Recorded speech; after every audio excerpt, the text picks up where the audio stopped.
Assalamualaikum warahmatullahi wabarakatuh. Perkenalkan, nama saya Dafa Fadil Maulana dengan nomor induk mahasiswa 2009-114324. Video ini ditujukan untuk memenuhi tugas mandiri mengganti ujian tengah semester hukum penitensir yang diampu oleh Bapak David Ramadan. Dalam video ini saya akan menjawab soal pertama, yaitu seperti apakah perkembangan pemikiran tentang pemidanaan. Sebelum kita masuk ke soalnya, kita harus memahami dulu apa arti dari pidana dan pemidanaan. Pidana dapat diartikan sebagai hukuman berupa derita, nestapa, maupun siksaan. Sedangkan pemidanaan secara sederhananya merupakan proses penjatuhan dan pemberian pidana terhadap seseorang yang melakukan tindak pidana. Jadi, singkatnya pidana adalah hukumannya, sedangkan pemidanaan adalah proses penjatuhan dari hukumannya. Kita akan berlanjut ke pemikiran mengenai pemidanaan.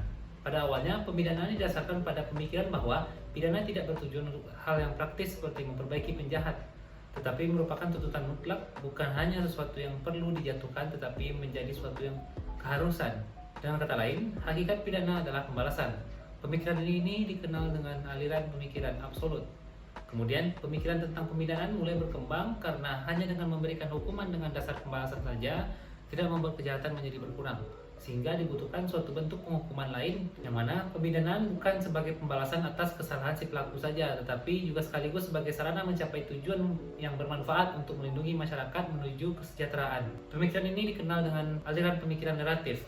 Kemudian selanjutnya terdapat juga perkembangan pemikiran tentang pemidanaan yang menggabungkan aliran absolut dan relatif dengan cara menyeimbangkan pemidanaan pembalasan atas perbuatan pidana dengan manfaat dari pemidanaan itu sendiri. Nah, pemikiran tentang pemidanaan akhir-akhir ini juga memunculkan perkembangan terbarunya seperti pemikiran keadilan restoratif atau restoratif justice yang secara garis besarnya menitik fokuskan pada penyelesaian perkara pidana di luar pengadilan. Dalam pemikiran ini, pelaku, korban, dan pihak terkait dilibatkan untuk dapat secara bersama-sama mencari titik tengah dari persoalan yang dialami melalui proses mediasi. Tujuan akhir dari pemikiran keadilan restoratif ini adalah memperbaiki hubungan antara para pihak dengan cara mengembalikan kondisi semula yang sempat terganggu karena tindakan pelaku. Upaya pengembalian kondisi semula ini dapat berupa pemberian maaf dari korban dan atau keluarganya kepada pelaku, dibuatnya kesepakatan damai di antara mereka, atau dapat juga dengan pemberian ganti rugi serta penghukuman lainnya sesuai dengan kebutuhan. Demikian penjelasan saya mengenai perkembangan pemikiran tentang pemidanaan. Untuk pertanyaan nomor 2 akan saya jawab pada video kedua. Sekian dari saya. Wassalamualaikum warahmatullahi wabarakatuh.